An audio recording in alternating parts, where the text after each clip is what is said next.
shit vad det haglar på duken dagen. Ja, den ska jag äta. Jag farbror Skåne här för att visa är världens värsta hager i hela världen. Fy fan vad Skåne det är idag. Och det här är inte Skåne, det är Alingsås. Ja.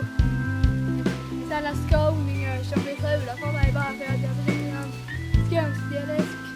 Titta bara på det fina haglet som rinner ner. Och ni ser att det är regn som går död för det här är hav. Vi ser där. Det är bara för sommar men det är hagel. Hagel ser shiny. Ja, så ja.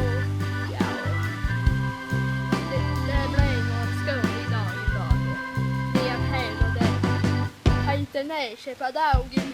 Ja, men det får det vara så då.